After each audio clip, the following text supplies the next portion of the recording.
오늘은 공공신학 세미나 세 번째 시간입니다. 세 번째 시간은 공공성과 신학이 만나는 지점 라고 했고, 제가 여러분에게 미리 자료를 나눠드린 것처럼 공공신학이라고 하는 것이 그냥 뚝 떨어진 건 아니기 때문에 그동안의 기독교 윤리학, 그리고 특히 기독교 사회윤리, 그리고 교회와 사회, 신학과 사회의 관계, 그리고 뭐 국가와의 관계, 이런 여러 가지 그 세팅 속에서 어떻게 신학이 자리매김했는지에 대한 어떤 지난 역사가 있어요. 그런 것들하고 이제 논쟁하다 보니까, 그리고 이제 그런 배경 속에 나오다 보니까 어떻게 이제 신학과 혹은 사회가 만나는지에 대한 그런 선 이해가 조금 있어야 되겠고요. 그런 논쟁 가운데 오늘 이제 중요하게 제가 자료를 나누는 것서 중요하게 이제 나오는 게 공공신학이라는 것과 이제 교회론적 윤리, 교회 신학, 교회 윤리, 이런 것들이 이제 중요한 이슈가 됐죠. 이런 것들에 대한 어떤 전반적인 이야기를 나누면서 어떻게 하면은 그 교회 신학이면서 동시에 공공신학일 수 있을까, 이런 것들 고민, 이런 걸 얘기하려고 합니다. 예. 이야기를 하나씩 풀어가도록 하겠습니다. 뭐 어찌 보면은 이제 좀 신학을 공부하시는 분들은 이미 다 아는 내용일 수도 있고, 또 그럼에도 조금 더 깊이 고민할 부분이 뭔가 이렇게 생각하는 시간이 있으면 좋겠고, 또 처음 신학을 접하는 분들에게는 이런 논쟁들이 있구나, 접하는 시간이 됐으면 좋겠습니다. 먼저 제가 이제 몇 가지 문제 제기를 해봤습니다. 제가 생각할 때에 공공신학에서 지금 제일 많이 논쟁하고 있는 그 주제가 이 첫 번째예요. 왜냐하면은 보통 우리가 이제 기독교 윤리 혹은 성서 윤리, 신학 윤리라고 할 때 보통은 우리가 그 신학의 원천, 소스는 뭐예요? 성서죠. 그리고 이 성서를 기반으로 초기 기독교가 만들어낸 기독교 교리가 있죠. 그렇죠? 그리고 신학의 역사가 있고 그 역사적 지평하에 지금 우리가 서 있는 거잖아요. 그렇기 때문에 우리가 신학적인 윤리를 뽑아낸다고 할 때, 도출한다고 할 때 항상 우리의 어떤 오리지널 소스, 우리가 다시 돌아가야 될 건 성서고, 그 성서와 그 성서로부터 촉발된 어떤 신학이 있습니다. 기독교 교리가 있죠. 문제는 우리가 항상 해석하기라는 얘기를 많이 하잖아요. 근데 이제 이 원소스로부터 오늘날 우리의 현대 컨텍스트에 적용하려고 할 때 과연 어떤 수준에서 적용하느냐, 어떻게 적용하느냐, 이게 이제 가장 큰 윤리적 이슈기도 하고 해석학적 이슈기도 하죠. 그래서 보통은 아주 단순하게 하면 텍스트에서 컨텍스트로 넘어갈 때 중간에 어떤 공리를 만들어요. 그러니까 이 그 텍스트의 어떤 시적 맥락을 탈맥락화 시켜서 어떤 그 원리, 프린서펄이라든가 억시엄, 공리라든가 아니면은 보편타당한 어떤 원칙들, 준칙들, 규범, 이런 것들을 도출해내고요. 이걸 다시 오늘날 컨텍스트에 적용하는 방식. 소위 우리가 이제 QT라고 할까, 혹은 뭐 PBS, 뭐 성경 공부할 때 항상 하는 게 있죠. 관찰, 해석, 적용.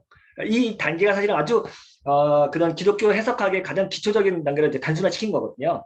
근데 이거 똑같죠. 만약에 기독교 복음을 오늘날 우리의 상황에 적용하려고 할 때 그대로 적용할 때 무리가 있고, 또 오늘날 특히 다원화된 시대에, 또 세속화 시대에 어떤 세속사회에서 함께 적용하려 할 때 어느 정도 수준까지 해야 되냐, 이게 이제 가장 큰 이슈예요. 그래서 복음의 보편성, 그러니까 온 세상을 위한 복음, 세상을 섬기는 위한 복음, 세상과 소통하는 복음을 하려다 보니 이런 기독교의 고유한 목소리, 독특성, 어떤 맥락성을 탈맥락화시켜야 하는데, 그러다 보면은 제가 항상 세미나 하면서 많이 듣는 얘기, 그게 왜 신학이냐, 이거는 그냥 기독교라는 말을 안 붙여도 그냥 사회윤리 혹은 공공성, 일반 뭐 시민사회 이론하고 뭐가 되는, 이런 목소리 나오고, 또 이제 기독교의 전통의 목소리를 너무 강력하게 주장하다 보면 소통이 안 되고, 이런 딜레마. 그러니까 기독교 윤리의 보편성과 특수성, 이것이 사실은 항상 신학적 해석학, 특히 윤리학에서 가장 많이 논쟁이 되고 있는 부분입니다. 그래서 제가 첫 번째 썼지만 기독교 복음은 자신의 고유한 전통, 신앙의 언어를 상실하면서까지 세상과의 소통과 보편성을 추구해야 할까? 그러니까 어느 지점에 방점을 찍느냐에 따라서 신학의 색깔이나 라인이 확 갈리게 돼 있어요. 네. 오늘날도 마찬가지죠. 예, 이게 되게 중요하고요. 두 번째는 이제 세상의 언어로 번역된 복음. 그렇죠. 번역이란 말이 이제 공공성에서 가장 많이 쓰는 말이니까요. 또 세속적인 언어로 전환된 증언을 굳이 기독교 신앙이라고 말해야 할까? 이런 게 이제 이렇게 중요한 이거 되는 거죠. 세 번째, 그렇다면 세상을 위한, 세상을 향한 복음은 어떤 언어로, 어떤 방식으로 세상과 소통해야 될까? 이런 것들이 이제 공공신학에서 가장 중요한 이야기죠. 그래서 공공신학에서 가장 많이 나오는 단어는 몇 개가 있어요. 대화, 번역, 예, 보편성, 이런 얘기를 가장 많이 쓰거든요. 그러니까 기독교의 언어를 번역해야 된다, 대화해야 한다, 새로운 언어, 그러니까 일반적인 언어를 써야 된다, 이런 이야기를 많이 하거든요. 그래서 이런 것들이 이제 가장 그 흔한 이슈고, 이제 이거 공공신학에 대한 아주 강력한 반대를 하는 사람들은 이거를 이제 소위 타협이라고 얘기하고, 근대성에 함몰되거나 근대성에 너무 침착해서 기독교의 독성을 잊어버렸다라고 하는 거죠. 그러니까 이게 이제 그 시소 게임처럼 어디를 강조하느냐 있는데, 오늘은 그 얘기를 하려고 했는데, 이게 쉬운 문제가 아닌 게, 사실은 이제 각각의 전통에 따라서 이야기를 많이 듣다 보면은 정말 중요한 이슈이기도 한 것 같아요. 그래서 오늘 이제 그 얘기를 좀 더 해보려고 합니다. 그리고 어떻게 이걸 두 개를 다 균형을 잡을 수 있을까, 이런 걸 하고, 제가 이제 여러분에게 이제 미리 나눠주는 문시영 교수님의 논문이라든가 김현수 교수님 그 논문, 그 두 개를 보면은 사실은 오늘날 그 기독교 윤리에서 가장 큰 흐름 중에 하나라는 걸 보여준 거예요. 그래서 맥스 스택하우스라든가 스탠리 하워스, 이 두 사람이 오늘날 그 미국의 기독교 윤리에 굉장히 큰 이제 사회 윤리에서 큰 지분을 차지하고 있고, 그 스택하우스 이전에는 이제 라이언드 리버라고 하는 학자가 20세기 기독교의 주류 윤리학이라고 우리가 할 수 있고요. 딴 얘기랑 이제 연결되니까.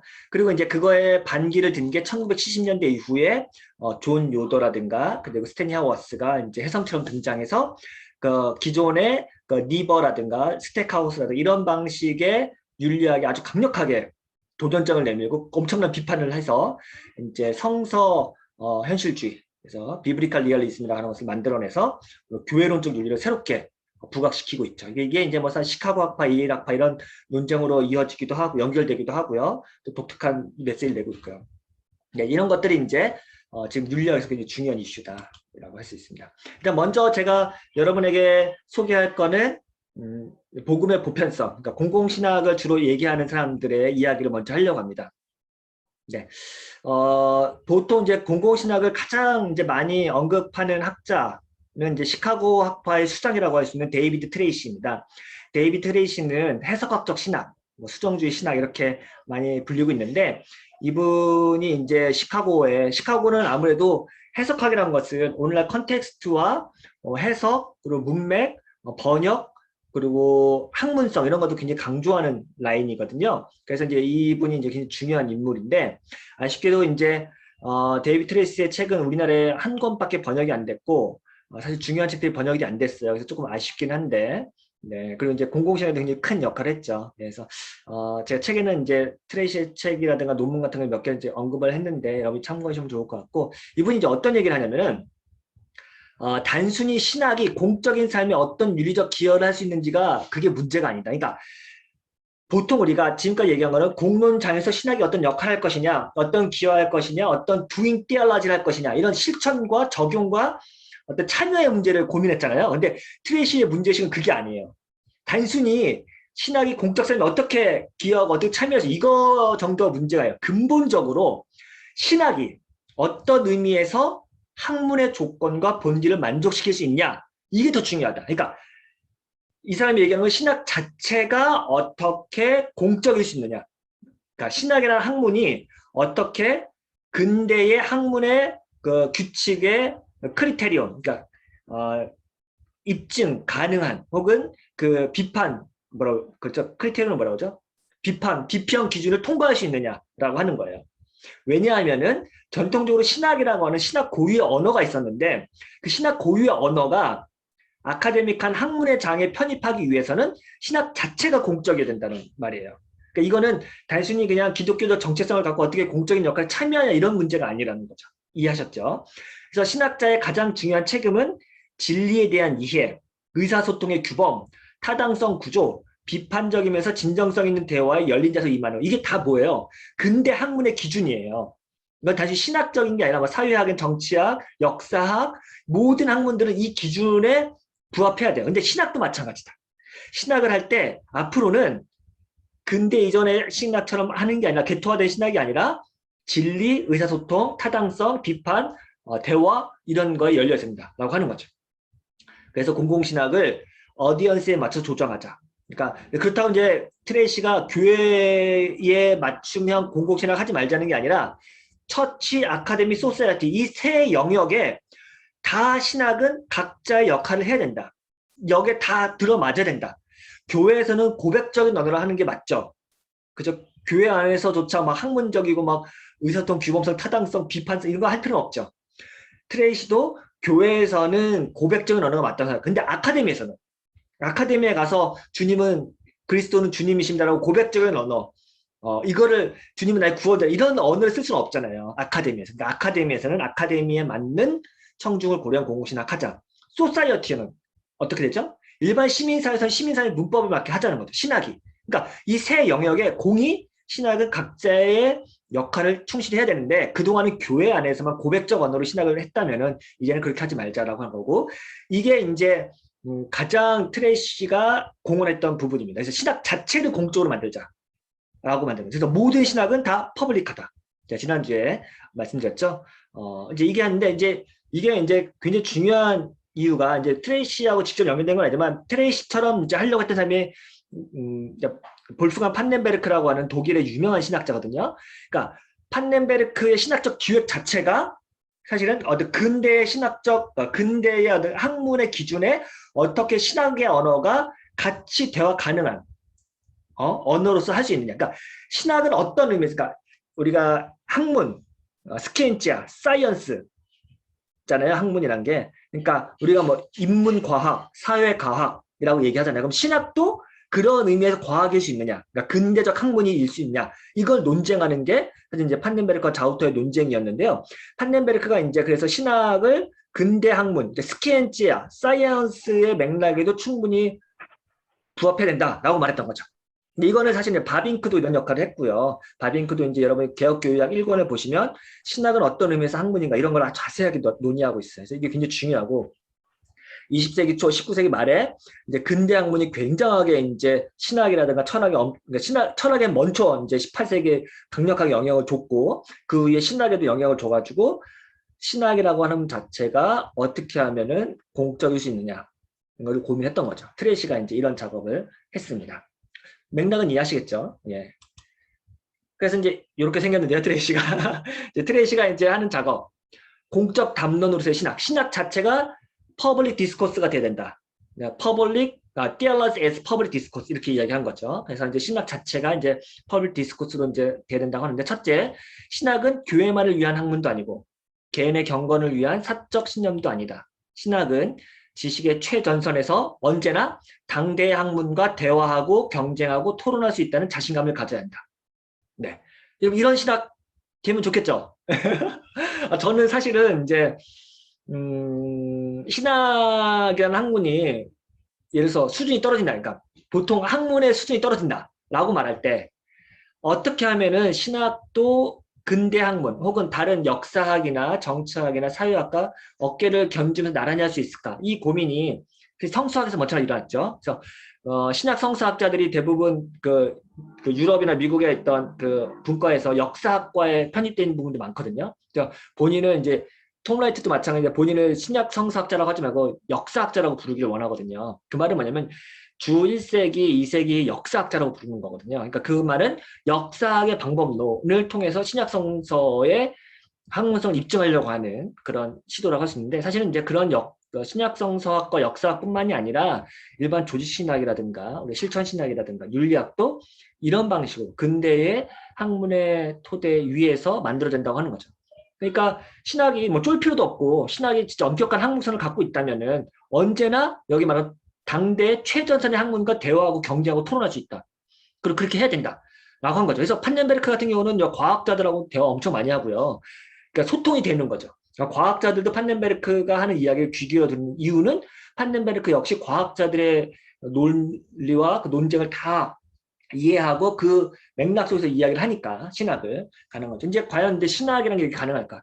이제 시카고 학파가 오랜 전통인데 시카고 학파에서는 성서학자들뿐만 아니라 조직신학자들도 엄청나게 이걸 많이 하고요. 유럽에서는 특히 이제 조직신학 서론, 그러니까 프로골로메나라고 하잖아요. 뭐 제가 아는 한에서 네덜란드 같은 경우는 그 신학 서론을 철학과 교수들이 가르치기도 한대요. 그 말은 뭐냐면 신학과 철학의 어떤 그 학제간 연구가 굉장히 활발하기 때문에 사실은 같이 논쟁하고 함께 어깨를 나란히 하는 그런 이제 학문의 전통이 있다고 합니다. 두 번째, 신학은 항상 현대의 모든 방법론적 규칙에 있어서 가장 기초적인 것에 위탁되어야만 한다.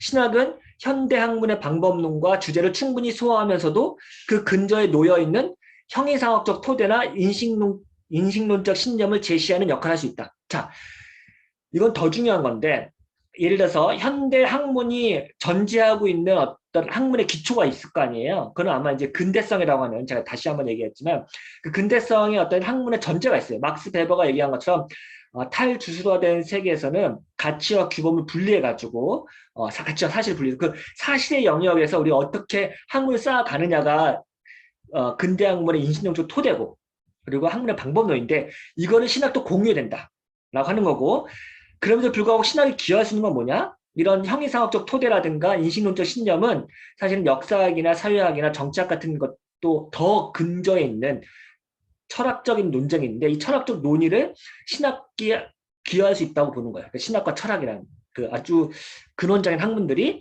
이거에 이제 오히려 일반 학문에 더 기여할 수 있는 역할을 할 수 있다. 이렇게 얘기합니다. 그러니까 굉장한 자신감이기도 하고 또 그러면서도 굉장히 학문의 어떤 기초를 탄탄히 하겠다는 어떤 강한 야심이 보이는 작업이죠.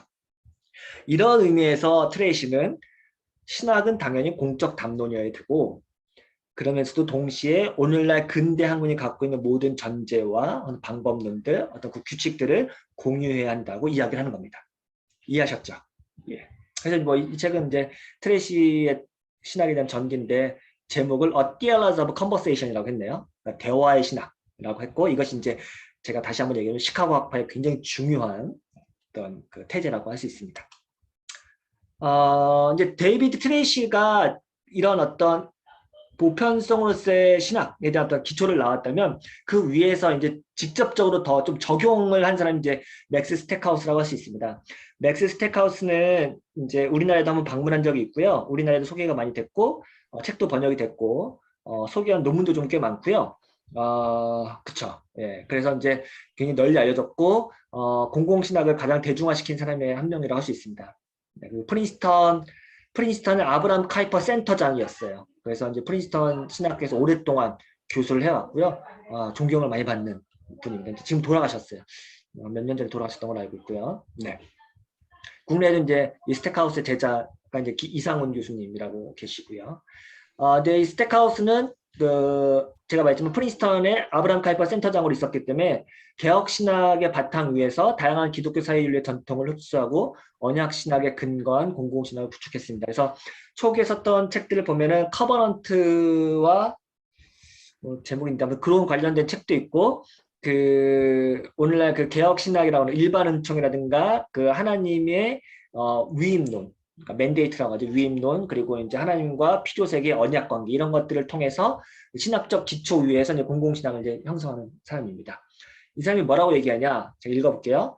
그리스도인은 모든 인간이 창조 세계 속에서 하나님의 보편적인 사랑을 볼 수 있다고 믿는 자들이다.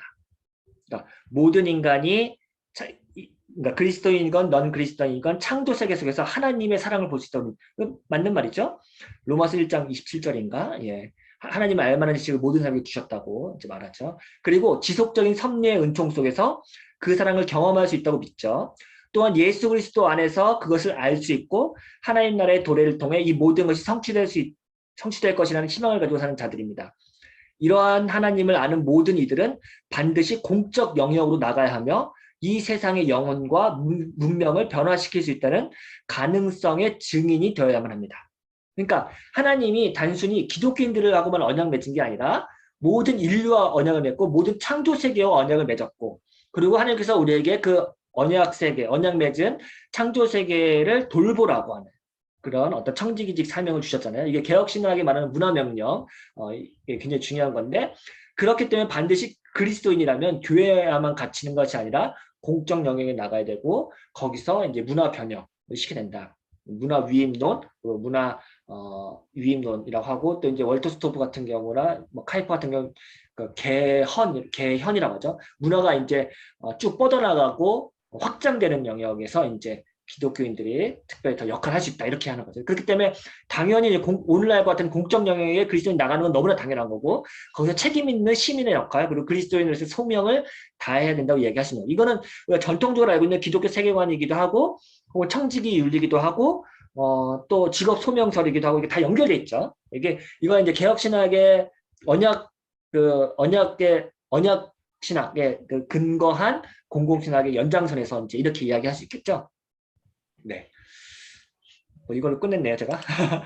네. 그래서 이제 스택하우스 이야기는 제가 이제 나중에 세계화 이야기를 좀 더 얘기할게요. 세계화에서 이제 스택하우스가 세계화에 대한 논쟁을 굉장히 많이 했고, 그것을 이제 한국도 잘했는데 굉장히 좋은 통찰을 많이 했기 때문에 그때 또 한번 하기로 하고요. 근데 이게 이제 공공신학의 보편성을 강조하는 그런 신학의 한 흐름이라고 할 수 있고요. 다음으로는 이제 왜 이런, 어쩌면 이게 당연한 거고, 당연히 그리스도인들은 모두 세상에 나가고 공적인 책임을 해야 되고 하나님의 백성으로서 사회에 나가서 선한 영향력을 끼쳐야 한다라고 우리는 당연하게 배웠고 어쩌면 그게 옳다고 생각하잖아요. 근데 이거에 반기를 드는 목소리가 있는데 이제 그게 이제 교회론적 윤리를 한 사람들이거든요. 근데 왜 이 사람들이 이런 이야기를 하는지도 한번 들어볼 필요는 있는 것 같아요. 이제 복음의 특수성을 강조하는 공공신학이라고 제가 했는데 이 사람들이 그러니까 이건 약간 중의적이에요. 공공신학을 이제 반대하는데 그렇다고 해서 이 사람들이 공적인 책임을 아예 도외시하냐 그런 거 아니에요. 나는 나름의 방식대로 공적인 책임을 하고 싶다 이런 얘기를 하거든요. 그래서 이제 제가 이제 복음의 특수성을 강조하는 공공신학을 했습니다. 그리고 이제 이 사진은 여러분 잘 아시는 스탠리 하우어스입니다.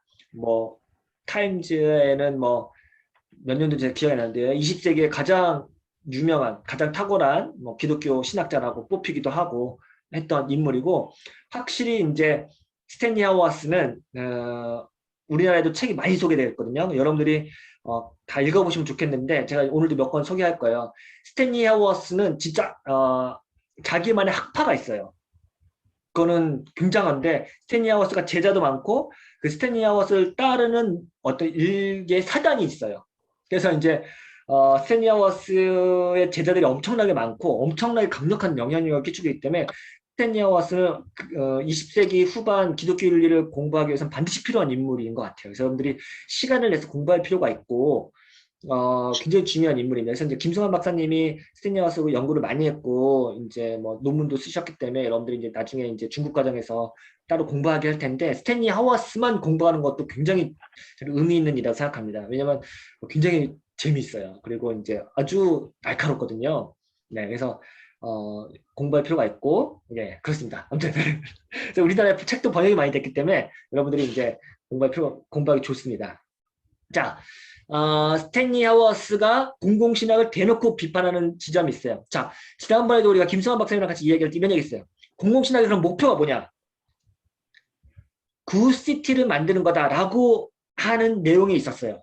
자, 그러면은 공공신학의 목표. 그래, 우리 나라, 우리 도시, 우리 마을, 좋은 사회 만드는 것. 왜냐면 그 마을을 만드신 분도 하나님이고 돌보라고 명령하신 분도 하나님이라고 생각하기 때문에 우리가 사는 이 사회를 좋은 사회 만들기라고 생각할 수 있죠. 그리고 실제로 공공신학을 하는 많은 사람들이 굿시티를 굉장히 중요한 키워드로 잡고 있어요. 그래서 이제 김수영 박사님도 도시신학을 하는 거 아니에요. 도시신학의 목표는 뭐예요? 하나님이 계획한 도시를 하나님의 도시로 만드는 거. 혹은 좋은 시티, 굿시티, 굿소사이티를 만드는 게 굉장히 중요한 어떤 꼴이거든요.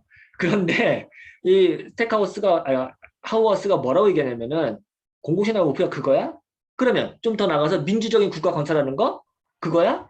혹은 그게 아니면 뭐 해방을 위한 투쟁 그런 거야? 그렇다면 왜 굳이 기독교가? 주객이 전도된 기독교 아닌가?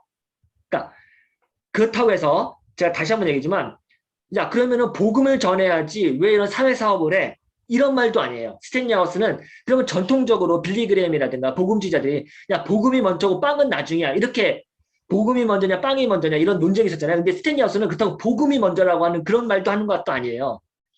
왜냐면 야 우리가 좋은 사회 만들고 민주주의 국가 만들고 해방을 위한 투쟁 이게 에큐메니컬 진영이 그동안 많이 해왔던 거고 또 최근에 공공신학이 그걸 이어가고 있는데 기독교의 목표가 그거야? 아닌 것 같은데? 라고 말하는데 아닌 것 같은데 그럼 뭘 기독교의 목표라고 하는 이 사람은 확고해요. 기독교의 복음을 전하는 건데 그 복음의 내용이 뭐냐는 건데 그 복음의 내용은 우리가 전통적으로 복음주의자들이 알고 있었던 복음을 전파해서 그 사람이 예수 그리스도를 주로 시인하게 만드는 그 소위 말하는 전도 그게 아니에요. 근데 물론 이제 제가 이렇게 좀 강조해서 얘기하는 거는 그걸 배제하는 건 아닌데 이 사람이 기독교 복음의 핵심이라고 말하는 거는 소위 말하는 평화예요. 비폭력이에요. 네, 그게 복음의 핵심이에요.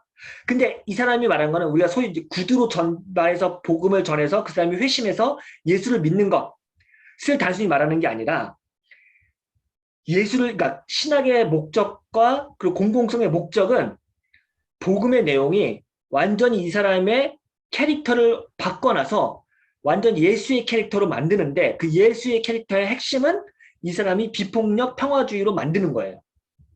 성품과 윤리를 바꾸는 거예요. 그러니까 우리가 소위 이제 내면의 그 회심, 그러니까 입으로 고백하고 예수를 시인해서 구원에 이른 그게 신앙의 목표가 아니라 완전히 행동과 실천을 바꿔버리는 게 신앙의 목표예요. 그러니까 굉장히 윤리적이에요. 윤리적인데 그 복음을 윤리로 이제 맞추는 거예요.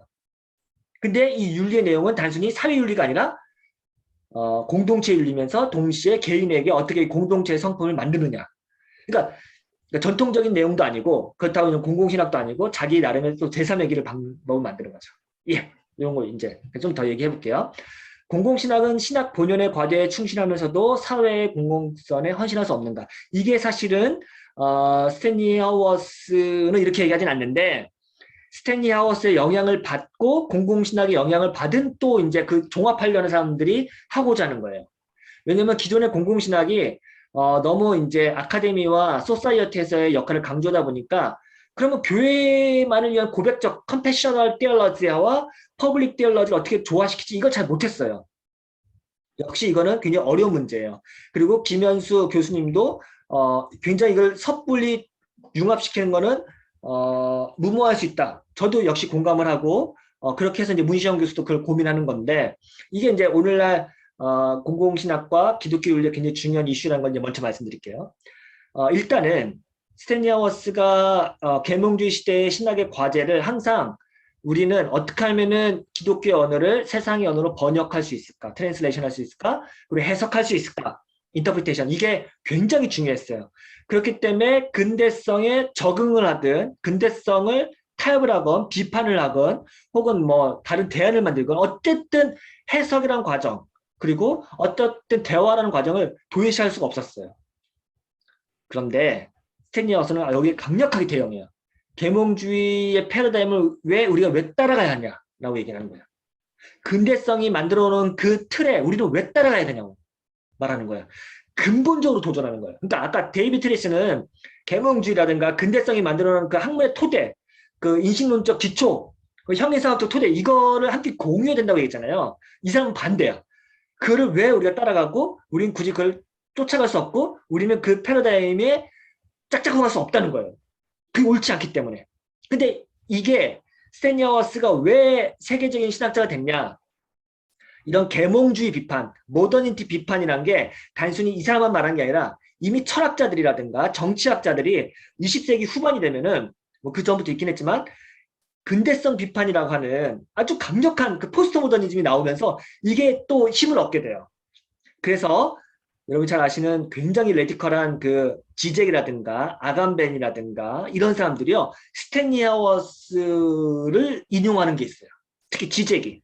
그러니까 오늘날 최근에 이제 모더니티를 비판하는 그 사회사상가들 혹은 이런 이론가들, 일반 세속 이론가들이 하워스와 함께 작업하는 게 있어요. 그건 뭐냐면 근대성 비판이에요. 네.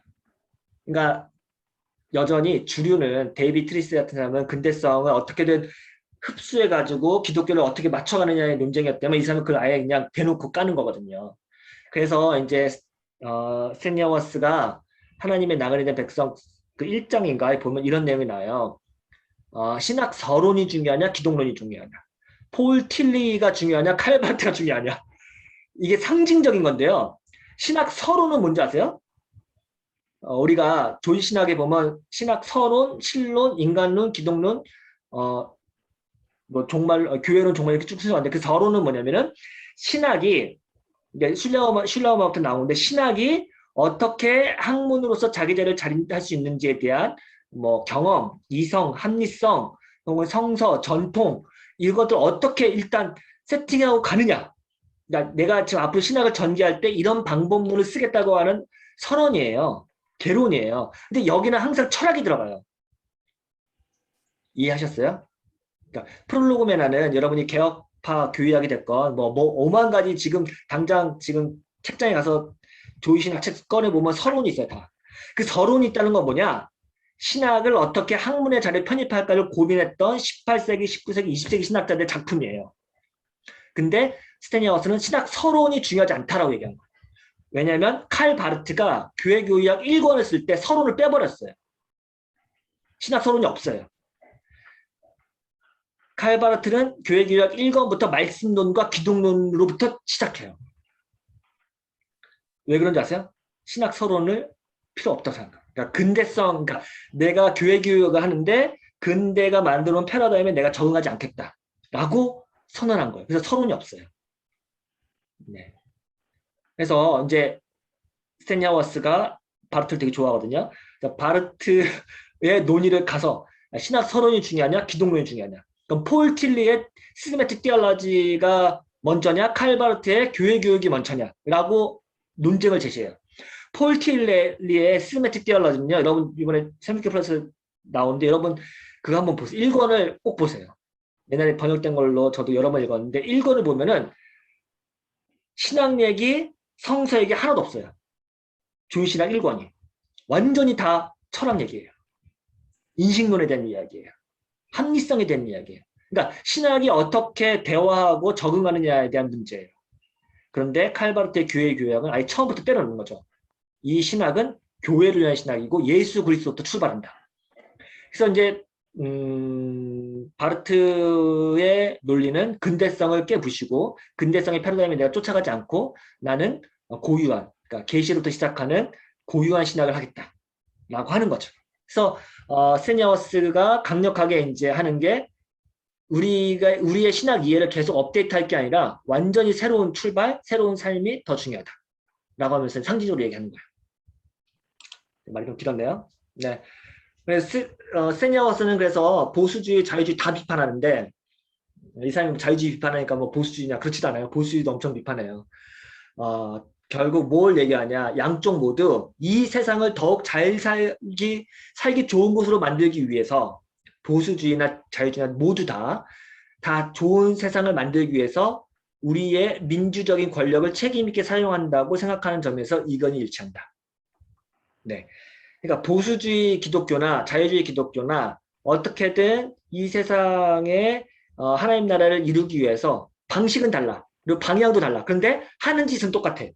결국 권력을 어떻게 잘 사용하느냐, 세속 권력 어떻게 사용하느냐, 어떻게 그것을 이용하느냐, 어떻게 하느냐, 거기에 초점이 있다. 특히 미국의 보수주의 우파 기독교가 이런 걸 많이 하죠. 이런 얘기가 있어. 뭐 민주당이냐 공화당이냐 혹은 세속 권력을 인정하냐 마느냐 이런 것들로 늘 이렇게 초점이 있다. 그러니까 결국은 이 세속적인 권력, 민주주의라고 하는 어떤 자유주의라고 하는 이 시스템에 기독교가 어떻게 대응하느냐 이거에 이제 다 골머리를 앓고 있다는 거죠. 그러니까 스테니하우스는 그 패러다임에 맞춰가는 게 싫은 거예요. 그래서 그리스도인의 정치적 과제는 세상을 변혁하는 것이 아니라 교회를 세우는 것. 이것도 참 골 때리는 문장이죠. 그러니까 전통적으로 우리는 자유주의건 보수주의건 혹은 뭐 진보적인 신학이건 뭐 보수적인 신학이든 어떻게든 하나님의 나라를 세우고 하나님 이 세상을 변혁하는 것인가 이거에 초점이 있었다면 스탠리하우스는 전혀 그게 관심이 아니에요. 교회를 세우는 거. 근데 교회를 그리스도의 비폭력 평화주의 공동체를 세우는 것. 피서블 킹덤을 만드는 것. 이게 이제 그 자체가 정치적 행위라는 거예요. 네, 좀 더 얘기할게요. 그동안 정치신학은 좌파든 우파든 모두 기존의 정치론의 신학적인 근거를 덧붙여 국가를 지원하는 역할을 해왔다. 그러나 교회는 사회 전략을 갖지 않는다. 교회 자체가 사회 전략이다. 라고 하는데 이 말은 뭐냐면 교회는 항상 이 세상에서 안티테제로 카운터 파트너로 존재해야 된다고 하는 게 있어요. 그래서 이 세상의 권력, 세상의 시스템, 세상의 어떤 권력 구조에 절대 타협하지 않는다. 항상 대조적인 사회로 존재된다. 그리고 그럴 때 교회가 강력한 정치적인 메시지를 갖고 있다. 라는 거예요. 그러니까 교회는 그 존재 자체가 정치의 위협이 되고 기존 시스템에 항상 대안이 된다. 라고 얘기하는 거예요. 그냥 교회가 그냥 뭐 예배드리고 찬양하고 전도하는데 전통적인 시스템이 카운터파트는 되진 않겠죠? 세상이 싫어하는 걸 하기 때문에 카운터파트는 거예요. 세상이 싫어하는 건 뭐예요? 세상은 정의나 권력이나 혹은 어떤 방식으로 정의를 실현하려고 하는데 반대로 교회는 평화를 실천하는 거예요. 그러니까 이제 그래서 스탠리어스의 비판 중에 하나는 정의가 없고 평화만 있다는 게 있는데 그 말은 뭐냐면은 정의라고 말하는 것은 우리가 이 세상 사회에서 권력을 사용해서 어느 쪽을 편들고 어느 쪽을 편 안 드는 거를 정의라고 이제 일단 권력을 사용하는 게 핵심이기 때문에 권력을 포기하는 방식은 이제 평화주의 공동체가 되는 거고 그렇게 할 때 세상이 감당 못해 공동체 된다 이런 식으로 이야기하는 거죠. 뭐 이거는 이제 좀 제가 열을 올렸는데 조금만 더 해볼게요. 그래서 이제 커뮤니티 오브 캐릭터, 그러니까 성품의 공동체라는 책이 우리나라에 번역이 됐고요. 교회됨이라는 이름으로 번역되는데 여러분에게 추천드리고요. 이 책에 이런 얘기가 있어요. 교회가 현실 정치의 도전에 응답해야 할 방식은 교회 그 자체가 되는 것이다. 이것은 세상을 거부하라는 뜻이 아니다. 세상으로부터 물러나라는 것도 아니다. 오히려 교회가 세상을 섬기되 그 자신의 방식으로 섬겨야 한다는 뜻이다. 교회는 교회 자체의 방식에 충실해져야 한다. 교회 첩제가는 책무는 정부의 합법성에 관한 이론을 제공하는 것이 아니다. 사회 개선의 전략을 제안하는 것도 아니다. 교회의 으뜸가는 책무는 공동체적 삶에서 두려움이 아닌 신뢰가 삶을 지배할 수 있음을 보여주는 공동체가 되는 것이다. 라고 얘기하는 거죠. 두려움이 아닌 신뢰. 왜 그렇게 얘기했을까요? 그러니까 권력의 어떤 방식으로든 눈치를 보는 공동체는 두려움 가운데 있어요. 네, 근데 그게 아니라 그리스도의 평화주의 공동체에서 철저하게 평화주의를 실천하면 서로를 신뢰하는 가운데 그 자체로 미즈블 처치가 될 수 있다고 이야기하는 건데 뭐 이거는 뭐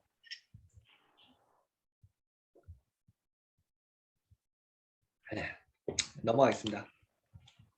재밌는 내용이 있어서 하려고 하는데요. 그럼 뭐 교회 공동체가 뭐라는 거냐 이게 하나의 예화인데 하나님의 나그네 백성에 이런 얘기가 나와요. 하워스가 낙태를 다루는 방식이 나오는데 이거 지금 저는 약간 좀 새로웠던 내용 같아요. 한번 읽어볼게요. 우리는 임신한 15살의 소녀에게 낙태는 죄다. 그것은 너의 문제야 라고 말해서는 안 된다. 아니 그것은 우리의 문제다. 우리는 그 여자아이처럼 평범한 사람들을 예수께서 부르셔서 곁에 두는 제자로 만들기 위해 우리 교회가 어떤 모습으로 바뀌어야 하는지 물어야 한다. 더 중요한 것은 우리 공동체 안에 그 아이가 있다는 사실로 인해 우리가 참된 교회로 변화될 기회를 얻고 또 우리의 신념을 진지하게 검토하고 나아가 우리가 그런 신념을 진실하게 실천하고 있는지 돌아볼 수 있는 놀라운 기회를 누리게 된다는 점이다. 우리는 그 소녀에게 우리가 져야 할 책임과 희생을 피할 생각으로 그 소녀를 골치 아픈 사회 문제로 몰아가서는 안 된다. 오히려 우리는 하나님의 은혜로 눈이 열려 그 소녀를 우리처럼 평범한 사람들이 그리스도의 몸인 교회를 보일 수 있도록 하나님께서 베푸신 선물로 받아들이게 된다. 자, 여기서 스탠리어스가 지적하는 거는 기존의 기독교 윤리는 이게 죄냐 아니냐를 따졌다는 이걸 결의론이라고 해요. 결의론이라 하는 거는 옳고 그름에 대한 어떤 기준을 만들어서 기독교 윤리자가 낙태는 죄야 아니야 이걸 판단하는 거죠. 전쟁은 죄야 아니야, 동성애는 죄야 아니야 이런 판단하는 기준을 기독교 윤리학자가 갖고 있고 기독교 신학의 근거에서 기독교 윤리의 근거이면 옳고 그름을 판단하는 방식인데 스탠리어스는 그런 결의론 그러니까 어떤 것이 옳고 그르냐 우리가 기독교적으로 이게 옳으냐 그르냐 죄다 아니냐 이걸 판단하는 거는 기독교 윤리가 할 게 아니라는 거예요. 주어진 현실을 우리가 어떻게 교회 공동체 내에서 이 문제를 끌어안아서 교회 공동체적으로 해결할 것인가가 초점이에요. 그럼 굳이 뭘 하라는 거냐? 라는 걸 짚겠죠. 아마 스탠리어스는 이 임신한 15살짜리 소녀 아이를 교회 공동체가 어떻게 돌보고 그 아이를 어떻게 케어하고 그 아이의 삶을 우리가 어떻게 플래너닝 해줄 거냐. 이게 초점이 있어요. 그러니까 아예 접근 방식이 달라요. 기존의 기독교 윤리학자는 이 아이를 책임지거나 혹은 이 아이를 어떻게 할지는 더 관심도 없으면서 이게 죄다 아니다가 낙인 찍기에 바빴고 아니면 무슨 뭐 사회보호센터에 맡긴다든가 뭐 이걸 타겟에 맞춰 이런 방식으로만 생각했다는 거야. 자기네들은 공동체적으로 책임지지도 않으면서 이 아이에 대한 판단만 했다는 거야. 근데 스탠리어스는 그런 방식으로 해서는 안 되고 어떤 방식으로든 우리 사회의 어떤 문제나 이슈나 어려운 게 있으면 공동체적으로 어떻게 우리가 책임질 것인가를 고민하는 거고 그 문제와 이슈가 우리 공동체를 또 어떻게 새롭게 변화시키고 우리 커뮤니티의 캐릭터 어떻게 바꿀 것인가, 그러니까 갱신시킬 것인가, 이거에 관심이 있어요. 그렇지만 스테니어스가 낙태를 반대합니다. 근데 그 반대하는 이유가 이 기독교 윤리가 죄이기 때문에 반대하는 게 아니라 그걸 아셔야 돼요. 네. 그래서 이제 그러니까 스테니어스의 초점은 그거예요. 결의로운 방식으로 안 된다. 예. 이걸 좀 더 얘기하면은 예. 그래서 이제 이렇게 우리가 제시해야 할 가장 창조적인 사회 전략은 바로 교회다. 예를 들어서 이 세상은 하나님께서 낯선 사람들을 불러 모아 가족을 세우는 장소가 되지 못된다는 사실을 분명히 밝히는 것이 우리가 세상을 위해 봉사하는 일이 된다. 세상은 그 15살이 미혼모를 어떤 방식으로든 돌보지도 않고 그냥 제도나 시스템으로 어떤 방식으로 대체하려고 하는데, 세상은 그렇지만 교회는 그렇지 않다는 걸 보여주는 게 바로 사회 전략이고 기독교가 다양한 공동체가 되는 거다라고 말하는 거예요. 역사 속에서 교회가 세상을 더 정의롭고 평화롭고 공평하게 만들었던 방식은 기독교적인 방법으로 법을 만들고 통치자를 세운다든가 전쟁을 일으키는 것이 아니었다.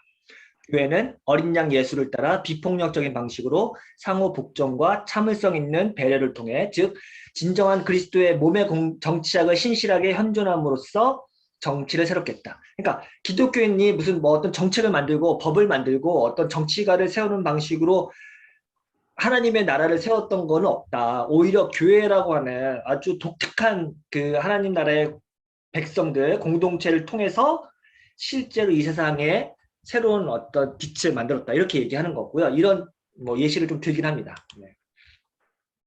오늘 무슨 뭐 하우어스 특집 같은데 이걸 너무 많이 썼네요.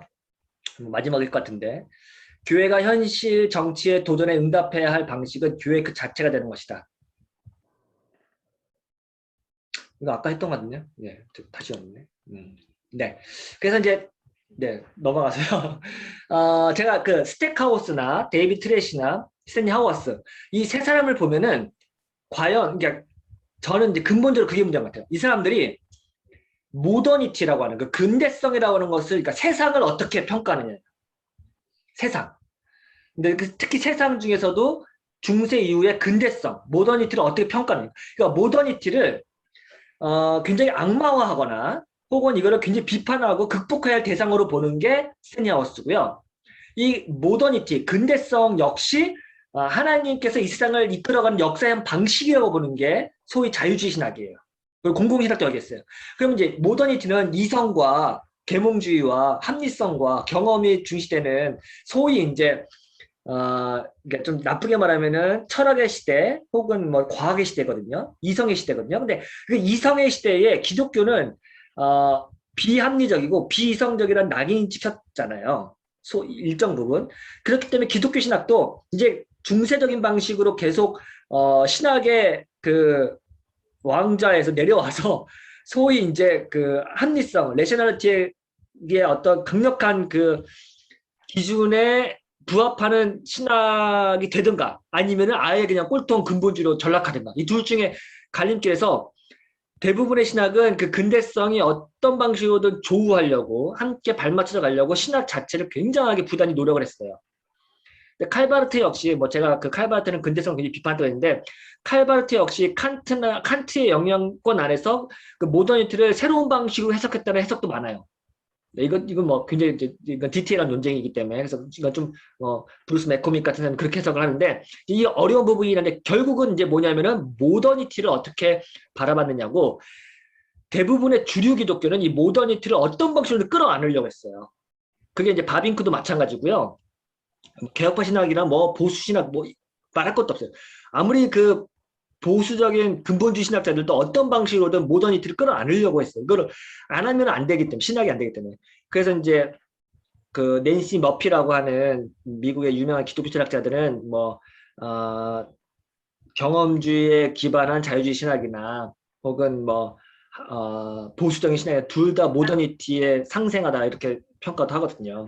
아무튼 근데 이 모더니티에 대해서 굉장히 발맞추려고 했던 게 이제 트레이시라고 한다면은 이걸 어떻게 반응해야 되게 중요한데, 이 부분에서 저는 이제 최근에 나온 로즈올슨의 현대신학이란 무엇인가라는 책이 있는데, 더 저니 오브 모던 티어리인데, 이 책이 근본적으로 하려고 했던 기획 자체가 지금 19세기부터 모든 신학자들이 그 모더니티를 어떻게 모더니티라고 하는 그 현상이 어떻게 반응했는지를 다 이 관점으로 재서술한 거예요. 현대신학을. 그래서 두껍긴 한데 어렵진 않거든요. 근데 시간이 되신다면 읽어보시는 게 좋을 것 같아요. 그래서 뭐 몰트만, 판덴베르크 혹은 뭐 복음주의 신학들, 카넬 이런 사람들은 모더니티를 어떻게 봤느냐. 이게 되게 중요하거든요. 또 하나는 크리스텐덤인데 지금 옆에 이제 스탠리하우스의 교회 정치학이라는 책이 번역이 얼마 전에 됐는데 이 책의 제 원제설은 애프터 크리스텐덤이에요. 그러니까 여기 제목이 부제가 재밌죠. How the Church is to behave if freedom, justice, and a Christian nation are bad idea. 그러니까 자유, 정의, 기독교 국가 이런 근대 기독교의 이념이 잘못된 이념이라면 교회는 어떻게 행동해야 되는가예요. 그러니까 소위 근대성과 크리스텐덤이 맞물려 버리는 기존의 18세기, 19세기 자유주의 혹은 뭐 근본주의 이런 신학에 어떻게 신학은 저항해야 하는가를 쓰는데 이 교회 정치학 읽어보시면 진짜 제가 너무 깜짝 놀란 게 뭐 엄청나게 비판적이에요. 그러니까 저는 굉장히 읽으면서 뜨끔했거든요.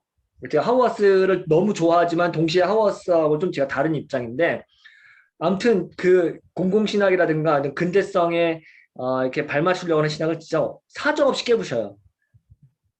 책 내용이 조금은 어려워요. 근데 이제 여러분이 읽어볼 만합니다. 그래서 결국은 지금 오늘 하려고 했던 기독교 윤리학의 어떤 모든 근본적인 그 태제에는 근대성이라든가 크리스텐덤에 대한 이것을 어떻게 반응하느냐. 근데 이게 되게 중요한 이슈다라고 할 수 있겠습니다. 이제 남은 시간은 그러면 이제 이 두 가지 유형만 있는 거냐, 다른 방식은 없냐, 이걸 제가 이제 고민하려고 하는데, 제임스 거스타프슨이라고 하는 또 역시 이제 미국의 굉장히 이제, 유명한 그 시카고 대학 이분도 교수님이었는데, 이분이 쓴 논문이 있어요. Analysis of Church and Society. 이런 그 Social Ethical Writings라고 하는 논문이 있는데, 여기에 이제 그동안에 이제 교회가 사회와 만나는 방식을 네 가지로 제시를 하는데, 왜냐하면 이제 그리스도와 문화라고 하는 여러분 리차드 니버의 책 아시죠? 되게 고전적인 책인데, 이게 이제 리차드 니버가 1930년대인가 아주 옛날 책이잖아요. 근데 이 책에 이제 그리스도와 문화가 만나는 방식 5가지를 이제 유형별로 했는데, 이 책이 고전이면서 동시에 이제 비판도 많이 받죠. 그래서 이제 뭐 이거에 대한 해석도 되게 많고, 특별히 이제 스탠리 하우어스라든가 요더 그리고 그 마크 네이슨이라고 하는 이제 그런 학자들은 뭐 니버식의 분류를 되게 비판을 많이 하죠. 오늘 우리나라에 이제 김기현 목사님도 이거에 대한 글이 있어요. 그것도 한번 보시면 좋겠는데 니버에 대한 그러니까 유형론에 대한 비판이 많고 그래서 이제 뭐 여기 D.A. 카슨도 이제 이 업데이트 버전 Christ and Culture Revised라는 책도 냈는데요. 아무튼 뭐 이런 방식은 조금 이제 올드한 버전이라서 거스타슨이 이제 조금 더 저는 이제 되게 좋은 방식 같은데 4가지 유형을 얘기했고 4가지 유형이라기보다는 4가지 방식을 얘기했어요. 이건 뭐 어떤 하는 게 옳다는 게 아니라 이 방식대로 해야 된다고 하는 거죠. 약간의 프로세스이기도 하고요. 그걸 하나씩 한번 알아보도록 하겠습니다. 첫 번째는 기독교가 사회를 향해 살 수 있는 것 첫 번째가 예언적 담론이에요. 그래서 이제 이 거스타스는 2가지를 얘기하는데 첫 번째 신학은 자신의 시대를 고소하는 형식을 띄어야 된다. 그래서 도덕적, 사회적 문제를 지적하는 거. 교회가 세상의 어떤 그 윤리적 이슈라든가 혹은 도덕적 타락에 대해서 고소하거나 저항하거나 예언자적 목소리를 낼 수 있겠죠. 근데 2번째는 여기서 끝나면 안 되고 신학은 다음 세대의 유토피아를 제시해야 된다. 그러니까 우리가 나아갈 방향이라든가 우리가 꿈꾸는 세상에 대해서 비전을 제시해야 된다. 이 이야기를 해요. 이 2가지가 필요합니다. 비판과 대안. 근데 이거는 사실은 뭐 제가 지난번에도 세미나 하겠는데 월터 브루그만의 예언자적 상상력 그리고 한 25년 후에 예언자적 설교 이게 2개가 이제 뭐 이론편 실천편이 나올 수도 있고 아니면 업데이트 버전이 나올 수 있는데 이 책에 보면은 월터 브루그만이 많이 했던 이야기예요. 그래서 그러니까 이거를 참고하시면 좋고 이 2책은 저는 이제 꼭 추천드리고 싶습니다. 이제 물론 이제 예언자적 상상력은 조금 한 40년 됐어요. 그래서 1970년도쯤에 나온 책이라서 굉장히 50년 됐네. 그러니까 굉장히 오래된 책이기 때문에 근데 고전이기 때문에 읽을 만한데 약간은 시대에 떨어진 맛이 있어요. 그래서 예언자적 설교가 더 좋긴 해요. 그러니까 더 좋은 건 이제 하나님이 이웃 제국이라는 책을 나온 책이 더 좋고 아무튼 최근 나온 책이 있어 더 좋은데 이제 이런 담론이 되게 중요한 담론이죠. 교회가 세상을 향해 살 수 있는 거죠. 근데 제가 한번 조금만 더 얘기하면은 그 월터 브루그만이 하는 건 두 가지예요. 진리를 말하는 것, 비판하는 것, 동시에 희망을 말하는 것. 그래서 이걸 두 가지 기둥이라고 하거든요. criticizing하고 energizing. 그러니까 교회가 할 수 있는 것, 설교자가 할 수 있는 것은 그러니까 시대의 비판적인 목소리를 내면서 동시에 비관주의에 빠지지 않으려면 이런 암울한 그 현실 속에서도 우리가 꿈꿔야 될 세상은 이런 거다. 하나님 나라는 이런 비전을 갖고 있다는 걸 계속해서 이제 제시하는 것. 이게 중요해요. 그래서 비판과 대안으로 구성되고요. 여기서 비판은 불평이나 비난의 형식을 취하지 않고 오히려 권위와 권력에 대해 이집트의 주장들의 거짓을 드러내는 행위로 드러난다. 사실 이제 이게 성서에서 나오는 건데 그냥 불평거나 불만 혹은 남을 욕하는 이런 방식이 아니다. 그 권력의 메커니즘을 비판하는 그 권력이 얼마나 거짓된 비전인지를 이제 들추어내는 폭로하는 이런 거를 이야기합니다.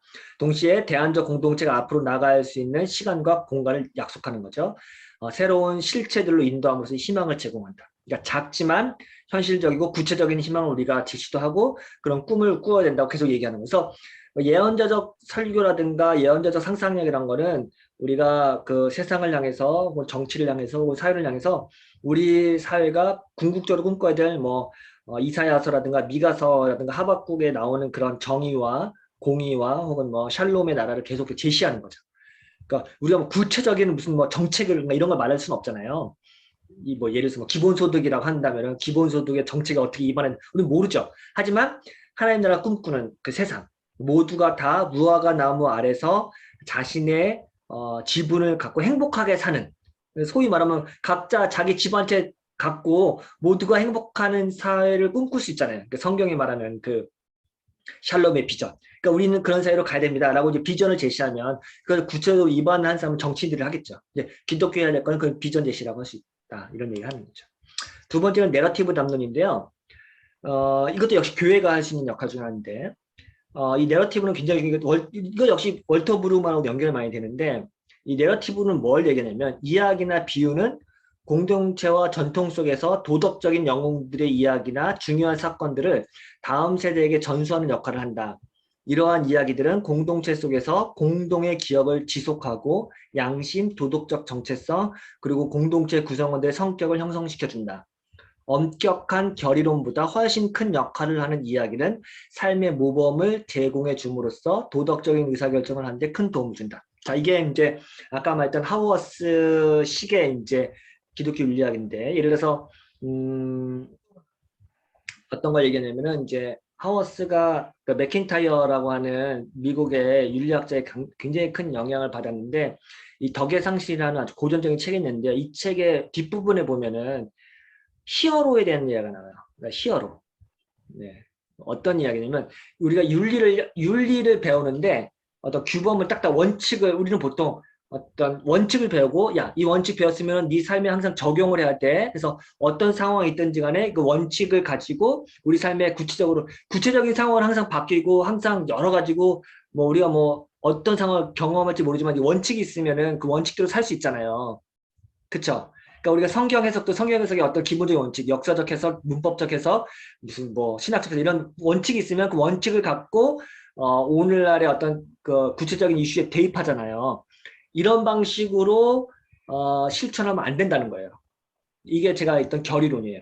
기독교의 교리는 있고 이 교리에 맞춰서 오늘날 현실에 이건 옳다 그르다 이렇게 행동해야 돼 이렇게 원리가 있고 적용이 있고 이런 방식으로 하면 안 되고 스테니어스는 뭐라고 얘기하냐면은 이 공동체가 계속해서 그 성품의 그 훈련을 많이 쌓으면은 자연스럽게 우리가 처음 경험하는 낯선 환경에서 자연스럽게 몸에 밴 습관이 나온다는 거예요.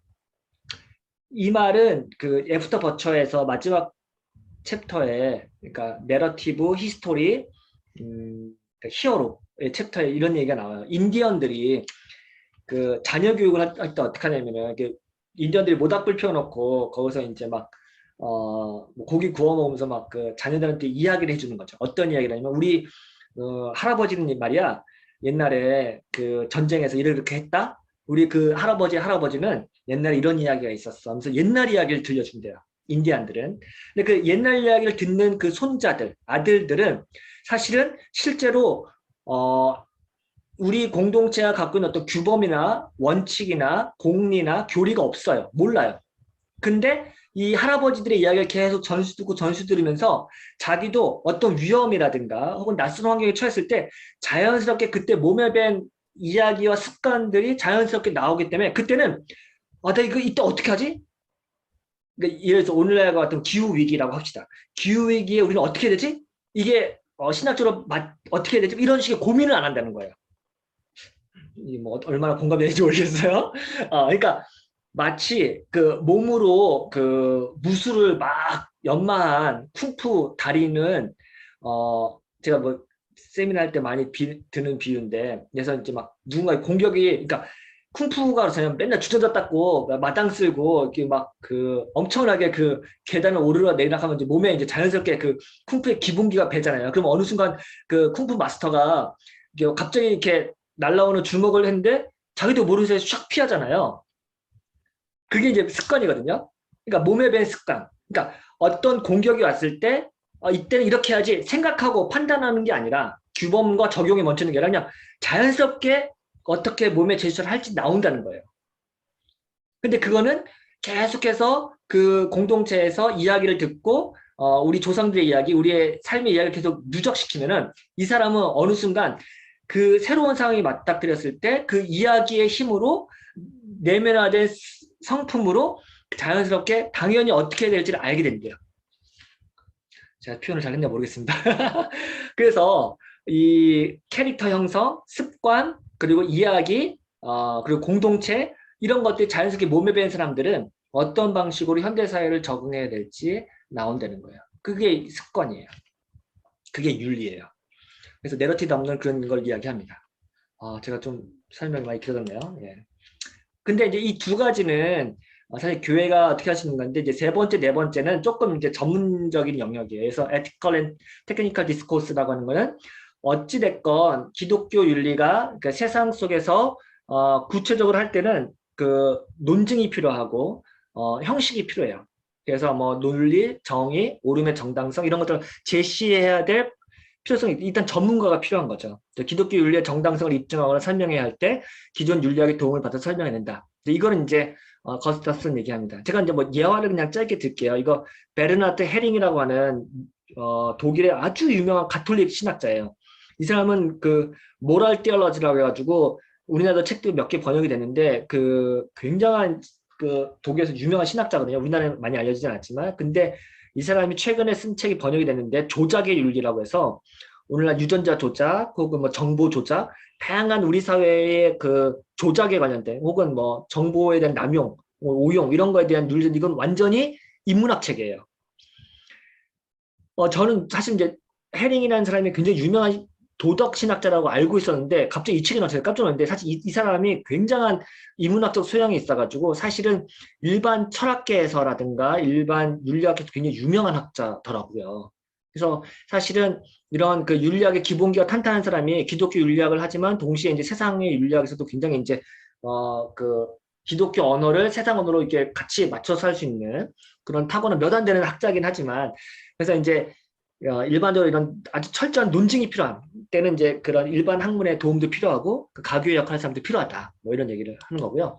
마지막은 정책 담론인데 구체적으로 이제 기독교 윤리라든가 기독교적 메시지를 세상에 어떤 방식으로든 정책 입안할 때는 어떤 걸 고려해야 되냐고 얘기하냐면 재밌는 얘기를 하는데 이렇게 얘기해요. 거스탑슨이 하고자 하는 것은 할 수 있는 것에 영향을 받는다. 이런 얘기를 해요. 내가 이걸 하고 싶어. 근데 그 하고 싶은 거하고 실제로 할 수 있는 거하고는 다르다는 거예요. 근데 대부분은 기독교 신학에서 우리가 뭐 어떤 걸 하고 싶고 우리 사회를 어떻게 바꾸고 싶고 하나님을 이렇게 이룩하고 싶다는 어떤 욕망이 있는데 실제로 할 수 있는 거는 다르고 훨씬 더 적을 수 있다. 그렇기 때문에 우리는 어떤 걸 할 수 있는지를 사실은 더 구체적으로 논의해야 된다. 할 수 있다는 것은 퍼블릭 폴리시를 어떻게 만들어가느냐 문제거든요. 실제로 할 수 있는 걸 검토하는 게 중요한데 그러기 위해서는 지금 현대사회에서 권력이 어떻게 작동하는지 권력이 어떻게 사람들의 소유 개념을 변화시키는지 목적을 성취하기 위해서 우리는 어떤 지식 정보를 어떻게 활용해야 되는지를 고민해야 돼. 이거는 기독교 신자들이 하긴 되게 어려운 부분이에요. 그래서 이제 정책을 담당하는 사람들이 많이 해야 되는데, 제가 한 가지 예를 들면은 지금 이 사진 나온 사람은 제임스 콘이라고 하는 미국의 흑인 신학의 대부인데요. 이 제임스 콘이 흑인 신학을 하고 나서 자기 환갑 때 자전적으로 했던 고백이 있어요. 근데 제가 그 길을 인용하진 않았는데 30년 동안 자기가 열심히 흑인 해방 신학 운동을 하고 흑인 민권 운동을 해서 열심히 운동을 했는데 30년이 지난 이후에 자기가 봤더니 여전히 흑인들은 마틴 루터 킹 목사님 했던 인권 운동에 비해서 얼마나 더 인권이 신장되는지 봤을 때 별로인 것 같다. 이런 되게 약간 자조적인 그 메시지를 남기는 게 있어요. 근데 거기에 뭐라고 얘기하냐면 그동안 우리는 그 해방 신학이나 민중 신학 혹은 흑인 신학을 했을 때 굉장히 우리가 열심히 투쟁하고 목소리 내고 했는데 실제로 폴리시 정책을 만든 건 되게 소홀했다. 그래서 뭐 복지 정책 혹은 뭐 결국은 우리가 정치에 뭔가 우리의 목소리를 입법화하려면은 구체적인 정책이 만들어져야 되고 그 정책이 어떻게 입법화되고 그 실제로 우리가 피부에 와닿게 모든 그 흑인들에게 어떤 방식으로 그게 이제 제도화하고 시스템화가 돼요. 이거는 정말 테크니컬한 부분이다. 근데 사실 우리는 목소리만 외쳤고 그동안 신학적인 작업을 했지 모르지만 실제로 폴리시는 없었다고 말하거든요. 그게 사실 제임스 콘이 30년이 지난 다음에 실제로 그 공적인 정책 입안에 우리는 굉장히 실패했다라고 평가를 해요. 그래서 이 평가를 받아들인 공공신학자들이 사실은 그래서 하려고 하는 거는 실제로 우리는 정책을 만들자. 입법화하자. 이런 논쟁도 되게 많아요. 그래서 맥스 스택하우스가 그래서 하는 얘기는 우리는 실제로 정치가들이라든가 행정가들이나 복지가들하고 함께 작업을 그러니까 우리가 진짜 하고 싶은 게 있으면 어떤 걸 할 수 있는지 진짜 구체적으로 해야 되잖아요. 그러니까 할 수 있는 것을 구체적으로 만들자. 라고 하는 거죠. 그러니까 맨날 우리는 이거 해야 된다. 당위라든가 하나님 나라 막 비전 막 제시하는 것만 해왔죠. 신학자들도. 근데 그걸로 결국 세상이 바뀌기도 하는데 일단은 제임스 콘은 부정적이었어요. 그래서 진짜 정책 바꿀 수 있는 게 뭐냐? 그렇다면. 근데 이거는 뭐 교회 목사님이나 교회가 할 수 있는 건 아니죠. 뭐 실제 어떤 그 행정가라든가 운동가라든가 혹은 실제 실무자가 할 수 있는 거잖아요. 그러니까 이 영역도 굉장히 중요하다고 하는 거죠. 그러니까 지금 점점 그 처음에 말했던 그 예언자적 증언이라든가 내러티브 증언 같은 거는 교회가 하신 역할이라고 한다면 두 번째, 세 번째 그 테크니컬 디스코스라든가 폴리스 디스커스는 약간 전문가 집단이 할 수 있는 거죠. 그러니까 이게 약간 확장되는 느낌이 드시죠? 그러니까 이런 것들이 교회가 세상에 살 수 있을 때 이런 단계라든가 역할이 있다라고 말하는 거죠. 그래서 교회가 하시는 것도 있고 뒷부분의 이 두 개는 전문가 영역 그리고 어떤 직업을 갖고 있는 그리스도인들이 할 수 있다. 이런 것들을 얘기하는 것 같아요. 중요한 것 같아요. 시간이 많이 지났는데 마지막 마무리할게요. 제가 공공성과 신학이 만나는 부분, 그러니까 아까 교회 윤리라고 할까 그런 것과 공공신학이 어떻게 만날까 이거 여전히 저한테는 숙제고 제일 큰 고민이에요. 그래서 이걸 하다가 이제 옥스퍼드 대학에 나이젤 비거라고 하는 교수님이 계세요. 지금 옥스퍼드 대학의 이제 모럴 테올로지 혹은 페스트럴 테올로지 교수님인데 제가 지난번에 얘기했지만 영국에서 공공신학이라고 할 때 그 공공신학은 기독교 윤리, 기독교 실천 분야의 그 파트의 교수님들이 많아요. 이 나이젤 비거 역시 칼바르트도 박사학위 받은 분이에요. 그러니까 전공은 조이신학인데 실제로 이분이 가리키는 그 영역은 모랄 티얼러지, 패스트럴 티얼러지고 지금 현재 그 옥스퍼드 대학의 맥도날드 센터 포 티얼러스 에틱스 앤 퍼블릭 라이프라고 하는 센터의 센터장이에요. 그래서 지금 굉장히 이제 영국 그러니까 옥스퍼드 대학의 그 공공신학 센터에서 굉장히 큰 역할을 많이 하고 뭐 굉장한 세미나를 많이 하고 있거든요. 이제 이 분이 쓴 책 중에 Behaving in Public이라는 책이 있는데 이분이 이제 스탠리 하워스 연구를 많이 했고, 그러니까 이분이 바르트 전공했고, 스탠리 하워스 공부도 많이 했고, 동시에 본인을 소개할 때 뭐라고 소개하냐면 앵글리칸, 토미스틱, 바르티안 이렇게 소개해요. 독특하죠. 그러니까 자기는 바르티안이긴 바르티안인데 토미스틱하다. 토마스주의자다. 토마스주의는 뭐예요? 소위 그 은총과 계시, 은총과 자연, 뭐 이성과 계시 이걸 통합하려고 하는 소위 그 통합 모델이거든요. 근데 바르트하고는 완전 반대인데 이 사람은 그러니까 앵글리칸 영국 성공의 전통과 그리고 토미스틱한 전통 그리고 바르티안 전통이 섞였다 이렇게 얘기를 해요. 그러니까 제가 하는 얘기는 뭐냐면은 지금 이런 바르티안 중에서 제가 아까 바르티아는 스테니하우스라는 라인인데 바르티안 중에서 라이셀 비거라든가 올리브 오도노반 이런 계열의 사람들은요. 그러니까 바르티안을 갖고 어떻게 종교다원질을 할까? 바르티안을 갖고 어떻게 공공신할까? 이렇게 고민하는 사람들이 되게 많아요. 근데 이 고민의 출발점에는 계시의 독특성을 중거점으로 잡고 이것이 어떻게 세상으로 뻗어나가고 세상과 어떻게 조우할 수 있는가를 고민하는 것. 이 양다리를 걸치는 사람이 되게 많고 근데 이게 얼마만큼 성공적인가? 제임스 스미스도 이런 계열에 속해요. 그러니까 굉장히 뭐라고 혼종이라 할까? 잡종이라 할까? 그러니까 이런 스타일의 신학자들이 요즘에 많이 나오고 있거든요. 그러니까 하나의 입장을 고수하는 게 아니라 뭐 아까 이제 뭐 공공신학의 라인이라든가 스테니어스 라인 거 하나만 고수하는 게 아니라 굉장히 이게 하이브리드하게 하는 신학자들이 굉장히 많거든요. 근데 이 사람도 그 중에 하나인데 뭐 이 내용은 제가 다 소개할 수도 없고 제가 다 알지도 못해서 간단하게 몇 가지만 언급하고 5분 내로 마치겠습니다. 세속화에 대한 그 논쟁을 하는데 지금 아까 지금 근대화라든가 아까 크리스텐덤 이런 얘기를 많이 했잖아요. 근데 이제 거기서 비거가 언급하는 거는 어떤 세속화냐라고 하면서 찰스 테일을 언급하는데 찰스 테일의 세큘러 에이지는 근본적으로 어떤 내용을 담고 있냐면 지금까지 우리가 세속화 논쟁, 근대화 논쟁에서 일방적으로 급진적인 근대화 이론가들에 의해서 세속화 논의가 지배당했는데 사실 세속화의 논쟁의 핵심은 다원주의였고 진짜 세속화가 되려면 사실은 종교의 목소리를 배제하는 방식의 세속화는 진정한 세속화가 아니고 세속화 안에는 종교의 목소리까지도 하나의 목소리를 인정해 주는 거. 그러니까 다양성이라든가 다원화라든가 이런 것들이 충분히 인정되는 게 참된 세속성이다라고 얘기하는 거예요. 그러니까 세속화에 대한 기존의 정의를 다시 리뉴얼 해가지고 진정한 세속화는 그런 세속화가 아니었다. 그러니까 근대성이 만들어낸 일방적인 합리성, 폭력적인 합리성, 근대성이 아니라 원래 세속화는 다양성을 근거로 하고 있기 때문에 거기에는 종교성이라는 목소리까지 배제해서는 안 된다. 라고 말하는 게 찰스 텔러가 이 책에서 하려고 했던 거고 라이스 비거는 그 논의를 가져와서 종교의 목소리가 공론장이나 혹은 세속사회에서 들어가지 못할 이유가 없다. 왜냐하면 우리가 세속사 태제를 인정하더라도 네, 그런 이야기를 하는 겁니다. 네, 그래서 이제 뭐 핵심적으로 뭐 두 가지만 말하면 무엇을 말할 것인가 청중에 대한 누구를 향해 말할 것이냐면 무엇을 말할 것인가 청중에 보는데 교회를 대상으로 말할 것인가 대중을 대상으로 말할 것인가가 중요하다.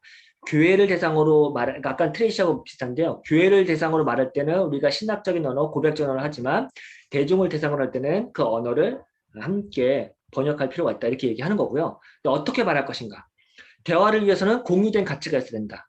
상대방에 대한 존중, 관용, 부드러움, 인내, 용서 이런 것이 오늘날 시민사회, 세속사회에서 통하는 어떤 공유된 가치인데 기독교가 이런 제가 지난번에도 계속 얘기했던 기독교도 이런 덕목을 갖고 있지 않냐. 기독교가 이런 덕목 반대하냐. 아니다. 기독교도 충분하게 상대방에 대한 존중, 관용, 부드러움, 인내, 용서 이거 기독교가 누누이 말했던 성품이다.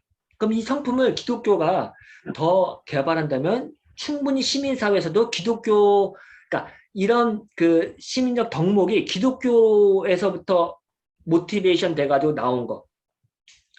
더라도 충분히 세속사회에서도 내가 굳이 기독교인인 걸 숨길 필요 없이 기독교인이기 때문에 난 이걸 잘할 수 있어 라고 말한다면은 세속사회에서도 충분히 이런 공통의 가치를 우리가 공유할 수 있고 그러면서 우리 정체성 결코 포기할 필요 없다 라고 얘기하는 거예요.